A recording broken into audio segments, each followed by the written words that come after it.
वो लूट रहे हैं सपनों को, वे लूट रहे हैं सपनों को, मैं चैन से कैसे सो जाऊं। वे लूट रहे हैं सपनों को, मैं चैन से कैसे सो जाऊं।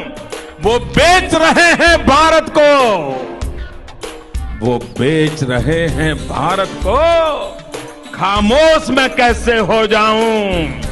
हाँ मैंने कसम उठाई है, हाँ मैंने कसम उठाई है, मैं देश नहीं बिकने दूंगा। वित्त मंत्री कहती हैं कि हमने खर्च किया है, हमने खर्च किया है, हमने खर्च किया है, लेकिन बजट पढ़ने पर दिखता है कि हमने बेच दिया है, हमने बेच दिया है, हमने बेच दिया है। सब चंगासी। आज आपके स्लो डाउन इस कंट्री के बारे में आज जो हम लोग देख रहे हैं कि सारे आप एक एक करके पीएसयूज को बेचने की बात कर रहे हैं। सब चंगासी। इस बार के बजट में सरकार ने मजबूती के साथ अपने संसाधनों को बेच देने के कई प्रस्ताव रखे हैं। सब चंगासी। हम लोग जो सेल कर रहे हैं कंपनियों को मौजूदा वक्त में, वह प्रॉफिट वालों को कर रहे हैं, क्योंकि घाटे का सौदा तो प्राइवेट सेक्टर भी नहीं चाहेगा। जो प्रॉफिट में हम उसी को सेल कर रहे हैं। हम कुछ नाम ले लेते हैं शुरुआत में, जिससे आपके सामने एक तस्वीर और साफ होगी कि जैसे LIC में जनता का पैसा है, उसके भी स्टेक्स सरकार बेचने को तैयार है। IDBI बैंक, इसके भी स्टेक्स सरकार बेचने को तैयार है। भारत पेट्रोलियम, इसको भी सरकार प्राइवेट सेक्टर को बेचना चाहती है, जो कि प्रॉफिट दे रही है। शिपिंग कॉर्पोरेशन ऑफ इंडिया, यह भी प्रॉफिट दे रही है। Conquer container corporation of India, यह भी प्रॉफिट, हम इसको सेल करना चाहते हैं। सब चंगासी। बेचने का असर क्या हो रहा है, क्यों बेच रहे हैं आप, ये तो शायद रीजन बताना ही पड़ेगा आज फाइनेंस मिनिस्टर साहब को। सब चंगासी। क्यों करना चाहते हैं? क्योंकि हम जिम्मेदारी से मुक्त होना चाहते हैं। हम किसी तरह की कोई जिम्मेदारी लेना नहीं चाहते हैं, तो हम प्राइवेट सेक्टर को उसको दे दे रहे हैं। सब चंगासी। आज हमारी कैसी स्थिति देश की हो गई, इकोनॉमिक स्लो डाउन की बात हम लोग कर रहे हैं। इकोनॉमिक स्लो डाउन एक्चुअली है, तभी तो इस पे चर्चा हो रही है। और ये जो सत्ता पक्ष है ये भी मान रहे हैं कि इकोनॉमिक स्लो डाउन है। उस पे ये ब्लेम गेम खेलना कि यूपीए ने शुरुआत की। अब आप सोचिए कि जो पहली प्लानिंग कमीशन की रिपोर्ट आई, उसके बाद इस देश में 5 साल के भीतर में क्या क्या हो गया। कमोवेश हर क्षेत्र में इंडस्ट्री लग गई। आप सोचेंगे कौन सी इंडस्ट्री लग गई। पहले इंडस्ट्रियलाइजेशन को लेकर जो बैठक हुई, उसके तुरंत बाद कोलकाता में हेडक्वार्टर के साथ बिजली को लेकर दामोदर वैली कॉर्पोरेशन बनाई गई। ITI लिमिटेड बनाया गया, जो मैन्युफैक्चरिंग सेक्टर से जुड़ा हुआ है। उसके बाद नेपा उस वक्त में बनी थी, जो मैन्युफैक्चरिंग और कंज्यूमर गुड्स से जुड़ी हुई थी।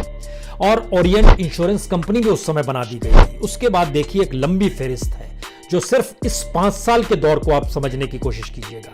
हिंदुस्तान इंसेक्टिसाइड्स, जो फर्टिलाइजर से जुड़ी हुई है। Bharat electronic limited, Bharat petroleum जी, जो बिकने जा रहा है, वह भी उसी समय बना था 1952 में। हिंदुस्तान शिपयार्ड, इसको भी सरकार बेचने की स्थिति में आ गई। Export credit guarantee corporation, handicraft and handloom export corporation of India, यह सब 55 से 60 के बीच में बना है।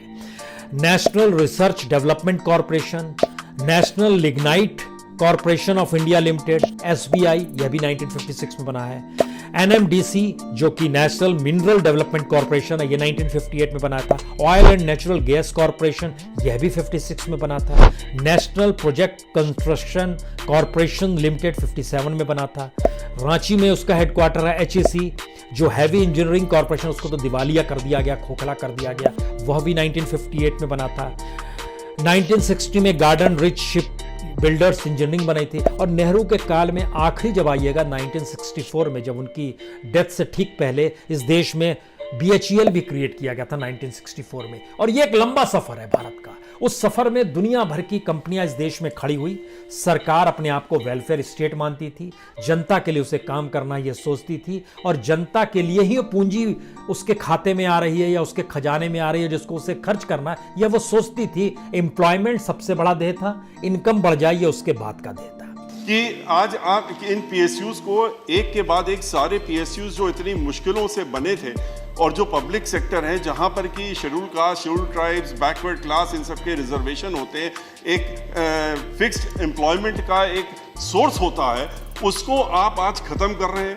सब चंगासी। एयर इंडिया नहीं बिक पाया। इस बार भी सरकार बहुत कुछ बेचने के लिए लेकर आई है। अब आते हैं उन चीजों पर जो पूरी तरह बिक जाएंगी, या आधी बिकेंगी, या थोड़ी थोड़ी बिक जाएंगी। इनका औपचारिक नाम है एसेट मोनेटाइजेशन प्रोग्राम। तो हम ये क्यों ना मान लें कि जैसे ईस्ट इंडिया कंपनी एक बार यहां आई थी, उसने टेक ओवर कर लिया पूरे हिंदुस्तान को, अपने बिजनेस के ही थ्रू किया था। आज 2-3 आपके इंडस्ट्रियलिस्ट हैं, वो ईस्ट इंडिया कंपनी की तरह ये सारे प्राइवेट पीएसयूज तो उन्हीं को दे रहे हैं, आप उनको ही हैंड ओवर कर रहे हैं, तो उसके बाद वो कंट्री चलाएंगे। सब चंगासी। सार्वजनिक क्षेत्र के 2 बैंकों को बेचा जाएगा। कौन से बैंक होंगे, हर बैंक वाला गेस कर रहा है। भारतीय जीवन बीमा निगम में सरकार अपनी हिस्सेदारी बेच देगी, इसके लिए आईपीओ लाएगी। गेल, इंडियन ऑयल कॉरपोरेशन, एचपीसीएल की पाइपलाइन को मोनेटाइज किया जाएगा, इसे भी समझें बेचा जाएगा। टायर 2, टायर 3 शहरों के हवाई अड्डे बेच दिए जाएंगे। सेंट्रल वेयर हाउसिंग कॉरपोरेशन के वेयर हाउस की भी हिस्सेदारी बेच दी जाएगी। National highway authority of India के 5 हाईवे को प्राइवेट सेक्टर के हवाले किया जाएगा। पिछले बजट में सरकार ने 2024 तक एनएचएआई की 6000 किलोमीटर की लंबाई के 12 नेशनल हाईवे को मोनेटाइज करने की बात कही थी। खेल के स्टेडियम भी बेचे जाएंगे। सब चंगासी। आपके हाथ से या हमारे हाथ से तो निकल चुकी होगी कि तो वही लोग चलाएंगे। वो चाहेंगे तो हवाई जहाज चलेगा, वो चाहेंगे तो शिपिंग कॉर्पोरेशन चलेगा, वो चाहेंगे तो तेल मिलेगा, वो चाहेंगे तो एग्रीकल्चर चलेगा। वो डिसाइड करेंगे, आप नहीं डिसाइड करेंगे, ना हम लोग डिसाइड करेंगे। सब चंगासी। बजट के एनेक्स्चर 3 के पेज नंबर 39 पर विनिवेश की नीति का लक्ष्य लिखा है। ध्यान से सुनिए। इसमें लिखा है कि केंद्र सरकार के उद्यमों को रणनीतिक और गैर रणनीतिक सेक्टर में बांटा गया है। स्ट्रेटेजिक और नॉन स्ट्रेटेजिक दोनों ही सेक्टर में सरकारी उद्यमों के निजीकरण या फिर बंद कर देने की बात कही गई है। एटॉमिक एनर्जी, स्पेस और डिफेंस से लेकर बैंक, बीमा, पेट्रोलियम और पावर सेक्टर तक, इन सभी में प्राइवेट सेक्टर के लिए नए अवसर बनाए जाएंगे और प्राइवेट सेक्टर ही चलाएंगे। जिनका निजीकरण नहीं होगा उनका विलय होगा या फिर सरकारी उद्यम बंद कर दिए जाएंगे। सब चंगासी। नीति आयोग ने जून 2019 में सुझाव दिया था कि 48 सरकारी कंपनियों का निजीकरण कर दिया जाए।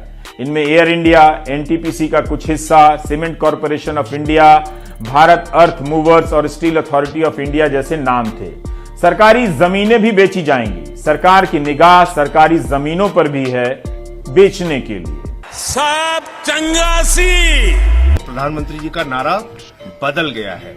अब उनका नारा हो गया है कि ये देश नहीं बचने दूंगा, ये देश नहीं बचने दूंगा, ये खेत नहीं बचने दूंगा, खलिहान नहीं बचने दूंगा, किसान नहीं बचने दूंगा, नौजवान नहीं बचने दूंगा, ये देश नहीं बचने दूंगा, ये देश नहीं बचने दूंगा। व्यापार नहीं बचने दूंगा, कर्मचारी नहीं बचने दूंगा, बैंक नहीं बचने दूंगा, एलआईसी नहीं बचने दूंगा, ये देश नहीं बचने दूंगा, ये देश नहीं बचने दूंगा। ये रेल नहीं बचने दूंगा, ये सेल नहीं बचने दूंगा, बीपीसीएल नहीं बचने दूंगा, एयरपोर्ट नहीं बचने दूंगा, ये देश नहीं बचने दूंगा, ये देश नहीं बचने दूंगा।